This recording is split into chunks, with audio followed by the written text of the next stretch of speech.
A distinguished, elderly black man walks through the courthouse doors, his silver hair and measured steps carrying decades of authority. But the security team doesn't recognize him, sees only his skin, not his badge. They don't just question him, they humiliate him publicly.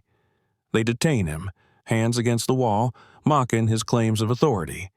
What they don't know is that this man holds more power than they could ever imagine. And when you discover who he really is, you'll be shocked at what happens next. If you believe nobody should be disrespected because of the color of their skin, click subscribe now. This story delivers the most powerful instant karma you'll see all year. Philadelphia, Pennsylvania felt like two cities occupying the same space. Historic buildings and cobblestone streets hiding decades of unresolved tensions beneath. The morning sun had barely broken through the fog when Special Agent Thaddeus Washington arrived at the Eastern District Federal Courthouse. At 68, Thaddeus carried himself with the quiet dignity of a man who'd spent 4 decades enforcing laws others only pretended to respect. His silver-gray hair was cropped close to his scalp, and his dark eyes, still sharp behind wire-rimmed glasses, missed nothing, especially the microaggressions he'd documented his entire career. People thought that they could dismiss him as just another old man. This courthouse, imposing with its neoclassical columns, had witnessed centuries of justice and injustice alike, and Thaddeus had documented more than his share of both.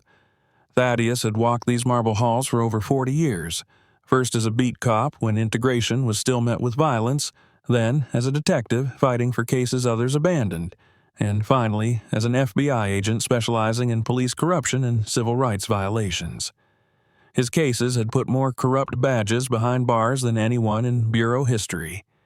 He was among the first black agents recruited during the Bureau's diversity push in the early 80s, and some departments still couldn't handle that reality. Thaddeus knew the price of integration all too well. They didn't just throw slurs at you, they tried to erase your existence, your authority, your humanity. As he approached the security checkpoint, something felt off. The younger guards nodded respectfully, but Officer Rayburn, a man Thaddeus had documented in 3 separate excessive force complaints, stood with his hand resting too casually on his holster. Thaddeus was here to testify in the Morton case, a standard corruption investigation, but his instincts, those finely honed decades-old instincts, were screaming warning. Through others. The clerk at the information desk met his gaze with unusual tension. "Morning, Agent Washington. Officer Karowitz is already upstairs. Rayburn's on duty today." Thaddeus paused. "Lieutenant Derek Rayburn?" "Yes, sir. Checkpoint supervisor. He's been insistent about protocol today." Thaddeus felt his shoulders tighten. He knew Rayburn. Everyone in Philadelphia law enforcement knew Rayburn. Rayburn, mid-50s, crew cut, third-generation cop, a walking testament to power without accountability. He carried his badge like a shield and his gun like a threat, with enough connections across departments to make complaints vanish like morning dew. Those complaints never stuck. Excessive force, racial profiling, evidence tampering, always swept away by the thin blue line. Thaddeus had seen Rayburn's name in too many reports, had interviewed too many victims whose only crime was their skin color. He approached the security checkpoint quietly, FBI credentials already in hand. Rayburn stood with arms crossed, expression darkening when he spotted Thaddeus. Beyond the checkpoint, a young black man in a suit waited with his public defender, eyes darting nervously between the officers and the exit. Rayburn barely glanced at Thaddeus as he approached, deliberately looking past him to the white woman behind him in line. The checkpoint was crowded with morning traffic, lawyers, clerks, defendants, when Rayburn suddenly raised his voice. "All civilians need to form a separate line." He wasn't looking at anyone in particular, but his eyes kept sliding past Thaddeus. "I need to get through," Thaddeus said evenly, holding up his credentials. Rayburn finally turned and stared, confusion flickering across his face.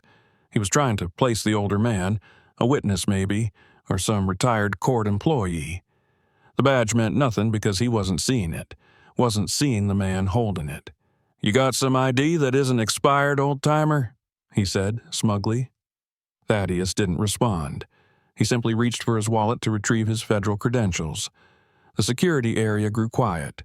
A few attorneys stopped to watch, sensing the building tension as Rayburn moved toward Thaddeus, hand still too close to his weapon. "Hey, I'm talking to you," Rayburn barked, stepping into Thaddeus's personal space. "When an officer asks for ID, you comply immediately." And then it happened. Rayburn's hand shot out, knocking Thaddeus's credentials to the floor. The sound echoed through the marble atrium like a gunshot. Even the security cameras seemed to swivel in surprise. Thaddeus didn't react. He simply looked at his FBI identification lying on the polished floor, then slowly raised his eyes to lock with the man who had just crossed a very dangerous line. Rayburn stepped back, momentarily startled by his own action, but not apologetic. His posture shifted from authority to aggression. "Pick it up," he ordered. "You people need to learn some respect." Someone in the growing crowd whispered, "Jesus Christ." Another voice, "Is that who I think it is?" But Thaddeus's gaze never wavered from Rayburn's face. 4 decades in law enforcement had taught him to recognize when someone was oblivious to the trap they'd just sprung on themselves. "I said, pick it up," Rayburn repeated, louder now, hand hovering near his taser. "I don't care who you think you are." Thaddeus stepped forward, just once, then again. The silence in the atrium tightened like a noose. A young security officer leaned toward her colleague. "That's Special Agent Washington," she whispered. "He's here for the Morton testimony." But Rayburn wasn't listening. He was too busy performing authority, too invested in his power play to notice how the other officers were stepping back, creating distance. "Special Agent Thaddeus Washington, Federal Bureau of Investigation," Thaddeus finally said, his voice soft but carrying through the silent atrium. "Is this how you treat federal agents, Lieutenant?" The color drained from another officer's face. A lawyer dropped her coffee. Rayburn blinked in confusion. "What are you talking about?" Thaddeus reached slowly into his jacket. The movement caused Rayburn to stiffen, but instead of a weapon, Thaddeus produced a small recording device. "I've been documenting interactions like this for 30 years, Lieutenant. Congratulations, you've just become federal evidence." Rayburn stood frozen, eyes locked on the recorder. Only now did understanding begin to dawn on his face. He blinked twice. For the first time, he looked afraid. Thaddeus slipped the recorder back into his pocket and clasped his hands. He let the silence weigh down, heavier with each passing second. Even the courthouse security chief, Captain Morris, looked like he was holding his breath. "Lieutenant Rayburn," Thaddeus finally said, his voice carrying through the silence. "Did you just assault a federal agent in the performance of his duties?" I didn't know who you were," Rayburn muttered, eyes darting for allies. "That is not what I asked you. Yes or no?" Someone in the growing crowd had already pulled out their phone. Multiple cameras were now recording, documenting what institutional memory would try to erase. "You approached me," Rayburn started, voice rising defensively. You thought I was beneath you," Thaddeus said evenly. "You saw my skin and made assumptions about my authority, my purpose, and my rights. You're twisting this into something it's not," Rayburn hissed. "I'm not twisting anything. You assaulted a federal agent unprovoked on camera in front of witnesses." Rayburn glanced at his fellow officers, but no one would meet his eye. The protective circle that had shielded him for decades was suddenly nowhere to be found. "If I were a white agent, or even younger, would you have knocked my credentials from my hand?" Thaddeus asked, voice calm but unyielding.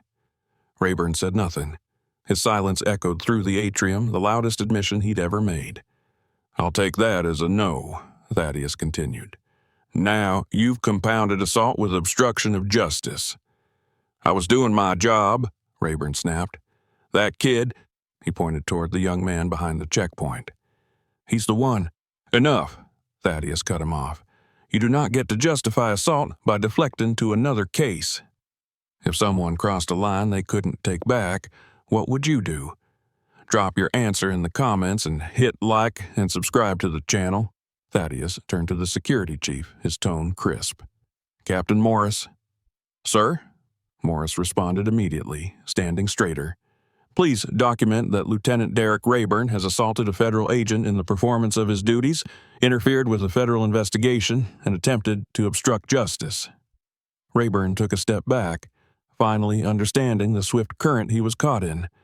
This wasn't going to disappear with a departmental cover-up or union intervention. The ground was shifting beneath his feet, and the usual safety nets were disintegrating. Thaddeus glanced at the security cameras positioned in each corner of the atrium. "Captain, is this area under surveillance?" "Yes, sir, Agent Washington. Full audio and video." "Good. Then the record will reflect visual evidence of this encounter." Rayburn's eyes darted toward the cameras, whose red lights seemed to pulse with accusation. The realization hit him like a physical blow. His face transformed from anger to something darker. Fear. "I didn't mean," he began again. Thaddeus raised a single hand, silencing him mid-sentence. "You've had a 20-year career of not meaning it, Lieutenant. I've read your file. I've interviewed your victims. I've seen how complaints against you mysteriously disappeared. But here's what's different today. This happened to a federal agent, under federal jurisdiction, in front of federal cameras." Rayburn opened his mouth to speak. "I have spent my entire career watching men like you mistake a badge for immunity, mistake fear for respect, and mistake silence for consent. Not today." Thaddeus straightened his tie. "In accordance with my authority as a special agent of the Federal Bureau of Investigation, I am placing you under investigation for violation of Title 18, Section 111 of the United States Code, assault on a federal officer." The gasps from the gathered crowd rippled through the atrium. Thaddeus turned to Captain Morris. "Captain, please secure Lieutenant Rayburn's weapon and credentials. He is not to leave this building." "He's still a sworn officer," Thaddeus added. "I expect professionalism, but he is to be detained until federal marshals arrive." Rayburn's face contorted in disbelief. "You can't be serious," he sputtered, chest heaving. "I didn't even know who—" "And yet," Thaddeus said quietly, eyes unblinking, "you knew enough to put your hands on me." Rayburn looked around wildly, but no one stepped forward in his defense. The fraternal circle that had protected him for decades had evaporated. He stood alone in a public reckoning of his own making.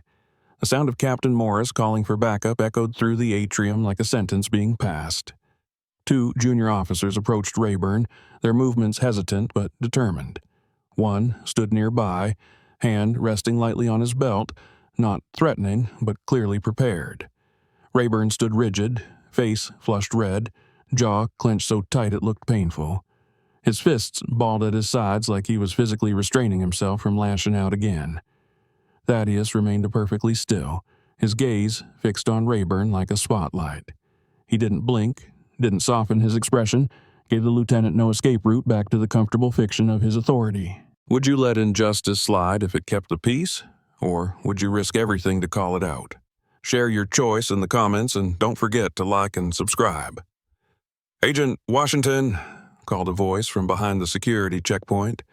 It was District Attorney Vance, a man in his 60s with salt and pepper hair who suddenly looked very uncomfortable. "Do we need to postpone your testimony in the Morton case?" Thaddeus turned toward him with deliberate slowness. "I'll determine that momentarily. But first, I want to address everyone here, because what just happened goes beyond this building or this moment." He looked towards the crowd, where several people were still recording. "You all witnessed an on-duty officer physically assault a federal agent because he didn't look the part. You heard his words. You saw his actions. I want you to document that. I want you to remember it." The atrium was dead silent. Even phone keyboards had stopped clicking. Rayburn scoffed suddenly. "Are you really turning this into a damn media circus?" Thaddeus slowly turned back to him. "Is that what you think this is, Lieutenant? Public accountability a form of theater?" He stepped closer, heels striking the marble floor with precision. "You've been protected for a very long time, haven't you?" Only those nearby could hear his next words, but the microphones on the phones caught them anyway. "I've seen officers like you before. The kind who view a badge as permission rather than responsibility. The kind who says, "I didn't know," when they mean, "I didn't care." Rayburn's eyes flicked nervously toward Captain Morris. "Let me tell you what happens next," Thaddeus continued. "The Civil Rights Division is being notified. I'll be submitting a formal report to the FBI Director's office before noon. The security footage of this incident will be secured as evidence, but these civilians," he gestured to the phones recording them, "they already have enough to make this national news before lunch." Rayburn's mouth opened in panic. "You're destroying my career over a misunderstanding." "No, Lieutenant," Thaddeus replied. "You destroyed your career the moment you decided your authority extended to assault. There's no misunderstanding about that." Rayburn shifted uncomfortably, glancing at the young man he'd been harassing earlier. The young man was watching him now, not with fear, but with something Rayburn hadn't seen directed at him before: pity. The same expression victims give perpetrators when justice finally arrives. "I've served this city for 20 years, Rayburn said, voice rising desperately. "I've risked my life. I've put real criminals behind bars, and now you're throwing me to the wolves because of one moment, one mistake?" Thaddeus turned back toward the security checkpoint. "I'm not throwing you to the wolves, Lieutenant," he said as he walked. "I'm holding you to the same law you've sworn to uphold, the same law you've hidden behind while breaking it." He paused. "Today, that badge doesn't shield you, it holds you accountable." He bent down and picked up his dropped credentials, brushing them off with careful dignity. "This courthouse is not done with its business today," he announced, "but Lieutenant Rayburn's participation has been terminated." The district attorney nodded. "Thank you, Agent Washington. We'll proceed when you're ready." The young man Rayburn had been harassing stood straighter now, eyes bright with realization. His public defender leaned over, whispering something that made him nod. Rayburn, meanwhile, had gone silent. His eyes no longer burned with anger. They darted nervously around the room. He was calculating, waiting for an opening, for the system that had always protected him to activate. Thaddeus watched him with the practiced eye of someone who'd spent decades studying corrupt officers. Then he turned to Captain Morris. "Captain, please escort Lieutenant Rayburn to a secure area. This matter is no longer departmental, it's federal." Rayburn didn't physically resist as Morris guided him toward a side hallway, but his jaw was locked so tightly the tendons stood out in his neck. As they passed Thaddeus, Rayburn muttered, "You think you've won, don't you?" Thaddeus didn't look at him. He just said quietly, "I think, for once, the right person is losing." "Agent Washington," Captain Morris said cautiously, returning with a concerned expression. "The police commissioner is on the line. He's asking if you'd consider handling this internally. Keep it out of the press." Thaddeus stared at the offered phone without reaching for it. The weight of 40 years in law enforcement, of seeing similar cases buried, similar officers protected, settled on his shoulders. "Tell the commissioner I don't serve politics," he said finally. "I serve justice." There was a long silence before Morris nodded. "Yes, sir," he said, ending the call without further discussion. A murmur rippled through the onlookers. "He just told the commissioner no," someone whispered. Another voice responded, "About time somebody did." The energy in the atrium shifted, not with applause or celebration, but with something deeper: respect. Thaddeus rubbed his eyes briefly, feeling every one of his 68 years. When he opened them again, they were clear and focused. He knew this decision would cost him. There would be pressure from above, subtle punishment in assignment choices, perhaps even questions about his judgment as retirement age approached. His phone would ring with calls from former partners suggesting he'd broken the code, crossed the line, forgotten which side he was on. But as he straightened his tie and prepared to continue with his day, Thaddeus Washington remembered why he'd joined the Bureau in the first place. Not to be part of a system, but to hold it accountable. Not to uphold a code of silence, but to speak truth to power. Whatever the personal cost, some prices were worth paying. Thaddeus retrieved his secure phone, a device used only for direct contact with Bureau headquarters. With calm precision, he dialed the Assistant Director of the Civil Rights Division. "This is Special Agent Washington, Philadelphia Field Office," he said, his voice steady. I'm invoking Section 242 oversight for an active civil rights violation by local law enforcement with myself as the complainant. The crowd that had been dispersing paused again. Captain Morris straightened. The district attorney removed his glasses slowly, polishing them with meticulous care that couldn't hide his surprise. "Yes, sir," Thaddeus continued. "I'm requesting immediate deployment of a civil rights team. The incident is recorded, witnessed, and the perpetrator is currently detained on site." Witnesses exchanged glances. This wasn't just a complaint or an isolated incident anymore. It was escalation to the highest level of federal intervention. Rayburn, standing between two officers at the far end of the atrium, let out a bitter laugh. "You really are going nuclear, aren't you? Burning down the whole department over one push." "Not burning," Thaddeus replied, lowering the phone. "Cleansing. There's a difference." He slipped the phone back into his pocket. "The civil rights team will want to review complaints against you going back 5 years. All of them, even the ones that disappeared. They'll interview every person you've arrested, every colleague who's worked with you. They'll pull your body cam footage, your radio transmissions, your text messages." Rayburn's face drained of color. "They can't." "They can, and they will," Thaddeus said. "And they won't stop with you. They'll follow every thread to see who helped bury those complaints, who looked the other way, who enabled 2 decades of abuse behind a badge." Outside, multiple vehicles with federal government plates pulled to the curb, their arrival not chaotic or rushed, but methodical. Inevitable. Thaddeus straightened his tie. "What happened here today wasn't isolated, Lieutenant. It was just the first time you did it to someone who couldn't be silenced." The atrium doors opened as 3 agents in dark suits entered, their FBI credentials visible around their necks. They didn't need directions. They moved with purpose directly toward Thaddeus. The scales had tipped, and everyone in the atrium knew it. This wasn't just about one officer anymore. It was about a system finally facing its reflection. The FBI civil rights team moved with practiced efficiency, their presence transforming the courthouse from a scene of confrontation to one of investigation. They didn't raise their voices. They didn't need to. Thaddeus provided his statement with the precise clarity of someone who had prepared for this moment his entire career. He handed over his recording device and pointed out witnesses who had captured additional footage.